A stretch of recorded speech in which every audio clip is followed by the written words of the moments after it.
tocar en la sala sinfónica es realmente una maravilla. La arquitectura, la acústica y desde mi lugar, bueno, el piano.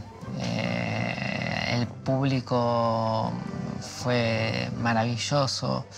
Realmente sentía una conexión en cada una de las respiraciones que iba aportando la ejecución. La orquesta y los ensayos fueron también maravillosos y conté con un grupo de humano realmente excepcional.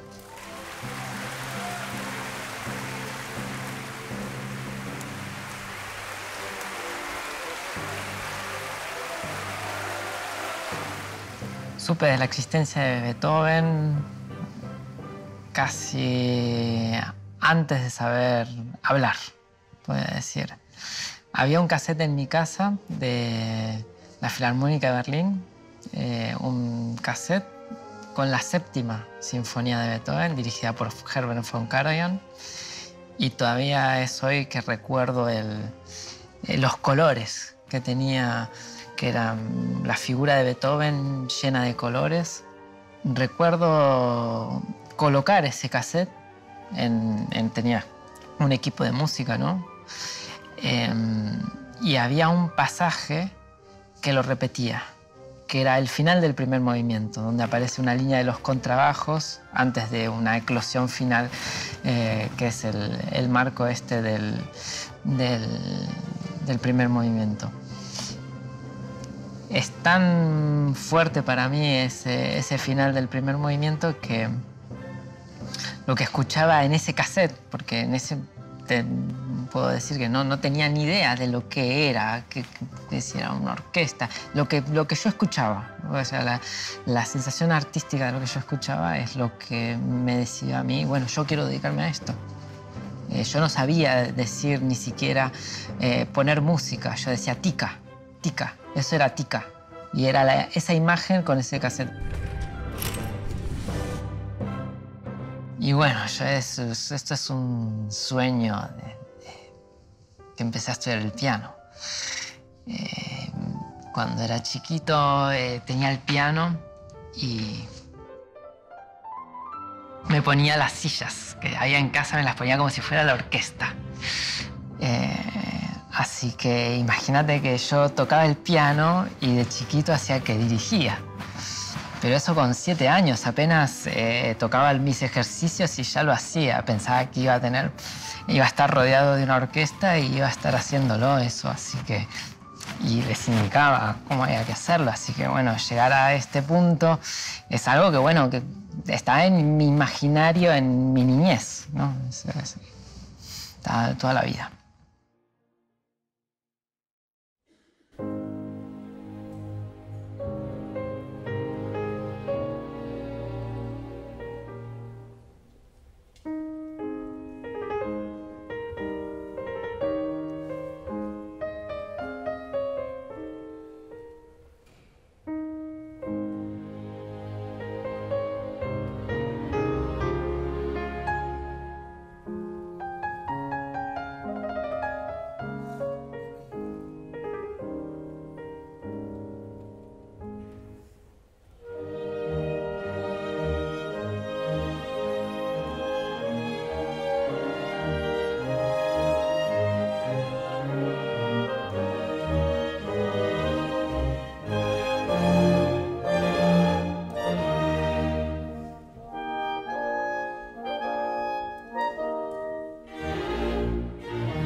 toda mi vida entonces se fue formando con respecto a esa imagen sonora que había creado tan pequeño, ¿no?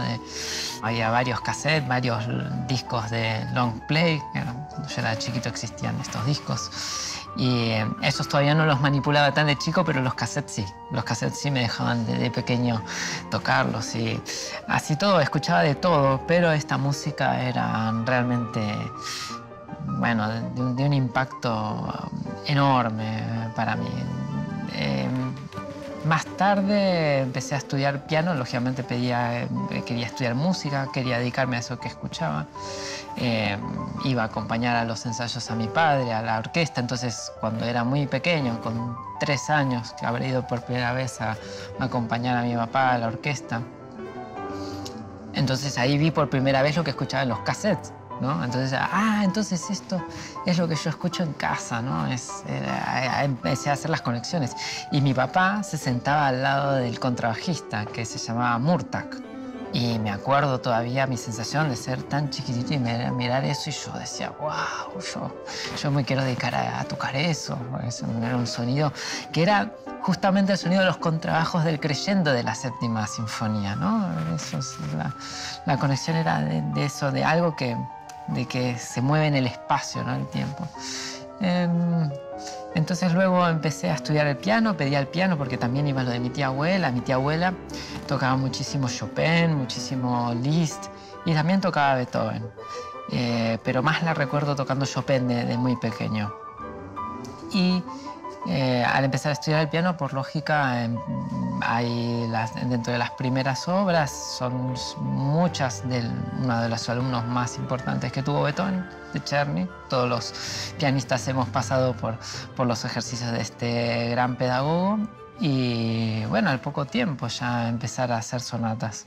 La primera vez que toqué yo en público, toqué una sonata de Beethoven.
Estos conciertos para piano empiezan con Mozart, realmente.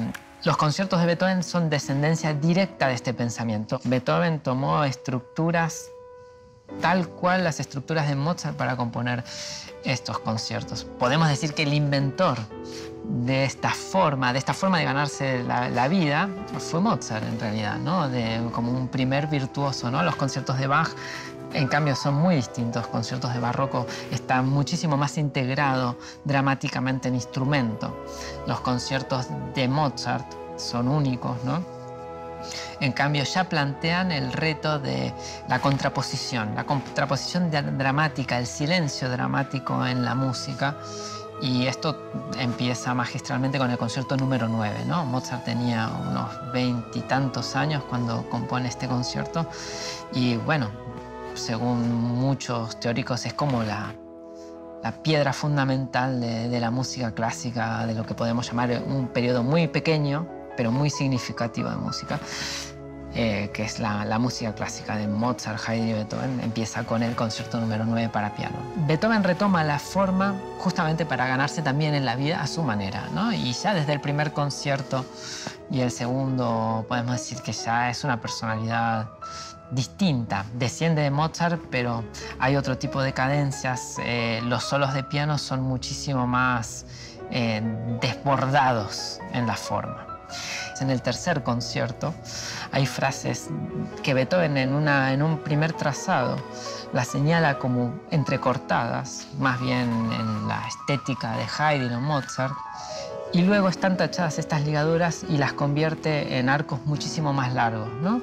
Entonces eso ya habla de un cambio en este concierto y de un cambio mismo dentro del manuscrito, ¿no? De lo que estaba buscando él como líneas más enteras, más largas y generar otro tipo de emociones, ¿no? Recordemos que, como todos los comentaristas que hablaban del modo de tocar de Beethoven, en el piano era sorprendente, en contraposición a Hummel o inclusive Mozart, lo que hablan los oyentes, los críticos de ese momento, era el control de la continuidad sonora que le daba a su interpretación, el uso del legato, que era magistral, único. Nunca se había escuchado a alguien tocar con esa carga de continuidad en la música hasta ese momento. En Mozart quizás una cadencia pianística o un solo de piano está muchísimo más integrado, aún siendo dramáticamente más opuesto que en el barroco, pero en Beethoven ya la contraposición ya es total, ¿no? Hay un diálogo temporal, psicológico, una lucha de fuerzas entre el piano y la orquesta que va llegando hacia el cuarto o el quinto concierto de una manera que ya es impresionante, ¿no? Donde el piano se explaya dramáticamente, retoma el toma de la orquesta, se acompañan mutuamente, desemboca todo en un clímax fabuloso, de cómo juega con las armonías, con los temas a lo largo del tiempo, que es realmente una maravilla poder dedicarse a profundizar en la música de este autor.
cómo interpretar a Beethoven hoy para mí es, bueno, tomando este gran legado que tenemos de tantas generaciones que vivieron con su música, que la estudiaron profundamente, pero en visiones diametralmente opuestas, ¿no?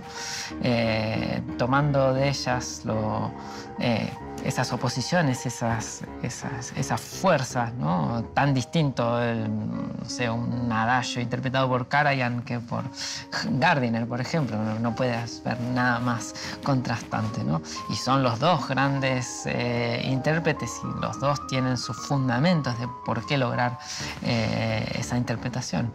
Entonces, se trata de ir a las fuentes para mí, ya en el camino donde estoy yo como intérprete, ¿no? Ir lo más lejos posible, teniendo en cuenta estos legados, pero ir a los manuscritos, en primer lugar. Es fabuloso todo el documento que hay de Karl Czerny, que es su alumno directo, donde él hace un comentario pormenorizado de cada una de sus obras. La información es riquísima sobre cada uno de los conciertos. Tiene comentarios que son muy dignos de destacar. El primero y el que más poderosamente me llama la atención es sobre el segundo movimiento del cuarto concierto, ¿no? Donde remite directamente el alumno a pensar en una antigua tragedia griega, ¿no? Donde tiene que haber esta oposición, ¿no? Yendo directamente, lo que me imagino yo, a Prometeo, ¿no? Prometeo en su diálogo con los dioses, ¿no? Y esto es algo que se da en este movimiento, ¿no? Y con esa claridad con la que lo señala él, ¿no? El alumno es una manera de encontrarse con uno de los documentos, yo creo, más interesantes para entrar de lleno en esta música.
Hay una historia para mí fundamental en la historia y la vida de Beethoven y el modo de ser.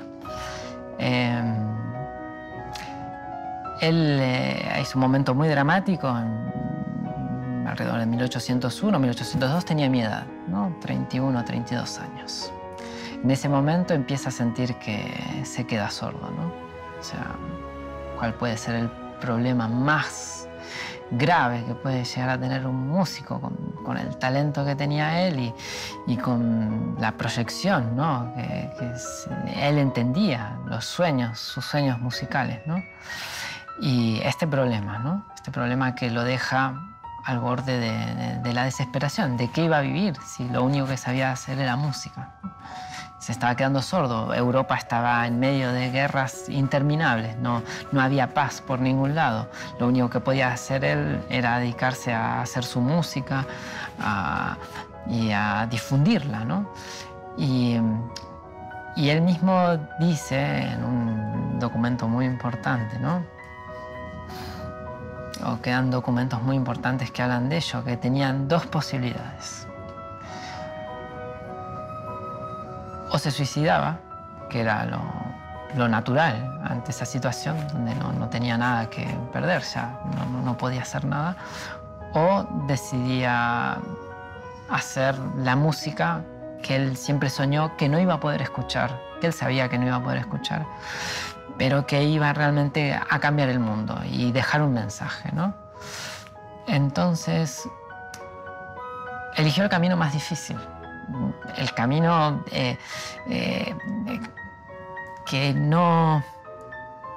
donde no había nada escrito, donde todo lo tenía que escribir él, ¿no? El camino imposible eligió, ¿no? Entonces, toda mi admiración de Beethoven y donde yo lo encuentro la persona más increíble, ¿no? Como persona, es en ese momento donde él decide no suicidarse, ¿no? Él decide vivir la vida con todo su coraje, donde pensar que nada iba a ser imposible, ni aún siendo el músico, ni aún quedándose sordo, iba a ser imposible que él pudiera lograr su objetivo de dejarle al mundo su metáfora, ¿no? Su metáfora de ir más allá de lo establecido.